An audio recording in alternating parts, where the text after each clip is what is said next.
Merhaba arkadaşlar, nasılsınız? Bizim bugünkü yeni konumuz vasıta eki ile. Bakıyoruz vasıta eki ile. Bu ne demek? Aynı görevdeki sözcükleri birbirine bağlar ve anlamına gelir.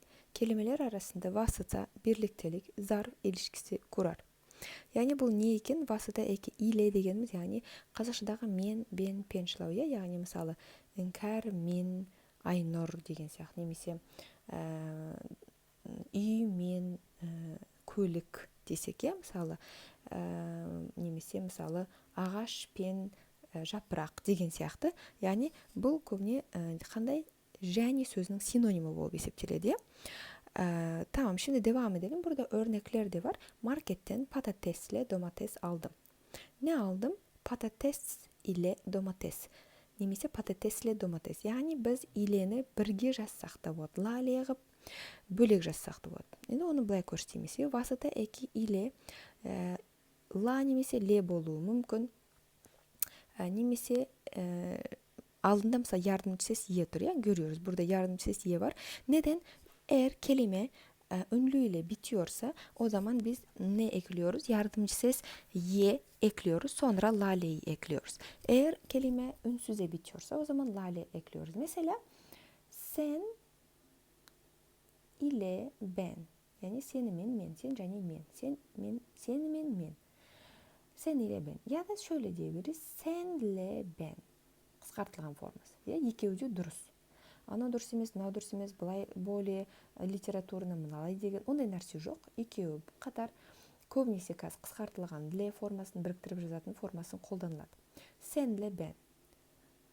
Ünsüze bittiği için le ekledik, senle. Ama şöyle bakalım, mesela elma ile, mesela elma ile armut diyelim. Değil mi? Elma ile armut. Armut ne bakalım? Armut. Almurt. Elma ile armut. Немесе қалай жазсақ болады? Elma болғандықтан ile өзгермейді. Ила, ала, вообще өзгермейді. Бұл сөз жіңішке болсын, жуан болсын, değil mi? Yani kelime ince mi, kalın mı ona bakmıyor. Hiç fark etmiyor. İle değişmiyor. Elmayla mesela ne dedik? Armut. Ya da mesela patatesle muz. Kartoşkaмен banan ya da patatesle havuç, mesela sebze gibi. Tamam mı? Anladık yani, değil mi? İle ya da la le. Ünlü ile bitiyorsa, ila ile, ünsüzle bitiyorsa la le. Şimdi burada örnekler de var. Marketten patatesle domates aldım. Ne aldım? Patatesle domates. Yıkadım bulaşıkları, bulaşık deterjanıyla yıkadım. Ne ile yıkadım? Bulaşık deterjanıyla. Yani ыдыстарды ыдыс жуатын порошокпен жудum. Geçen hafta sonu Ayşe ile buluştum. Kiminle? Kimмен? Ayşe ile. Geldim. Neyle? Uçakla. Nereye? İstanbul'a. Mehmet dersten sonra eve hızla koştu. Nasıl? Hızla. Енді осы оған қарай міне жаттығуларды жасайсыздар. Енді сұрақты көрсете кетейін сіздерге. Kimle, немесе kiminle desek de болады. Kiminle. Kimle. Көбінесе kiminle деп айтады. Kimмен. Kiminle, neyle. Немен болса neyle. Бөлек болса kim ile, kim ile деп енді көп айтылады. Kiminle деп көбіне бірге айтылады. Немесе ne ile. Ya мысалы, sen yarın kiminle buluşuyorsun? Sen yarın kiminle buluşuyorsun? Sen ертең kimмен кездесесің? Sen oraya neyle gideceksin ya da nasıl gideceksin деп айтсақ та болады. Қалай, ya? Sen oraya neyle gideceksin? Sen o жаққа қалай немесе немен барасың?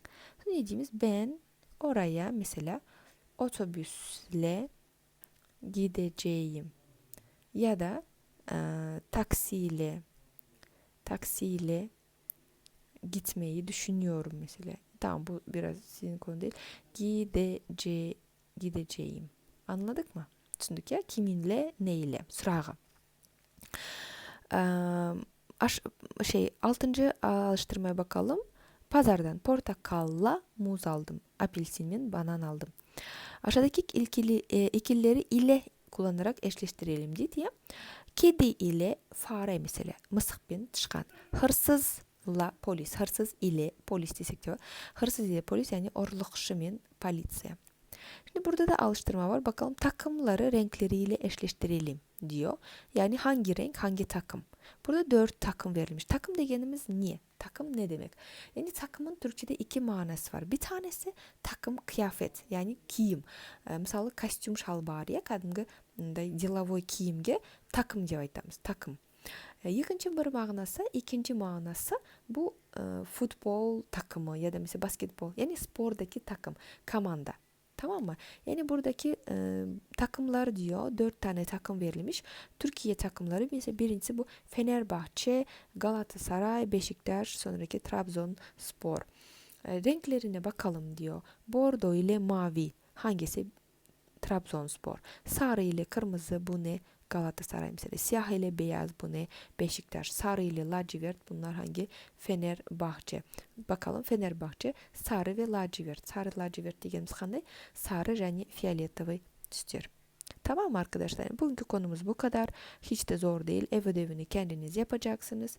Size başarılar diliyorum.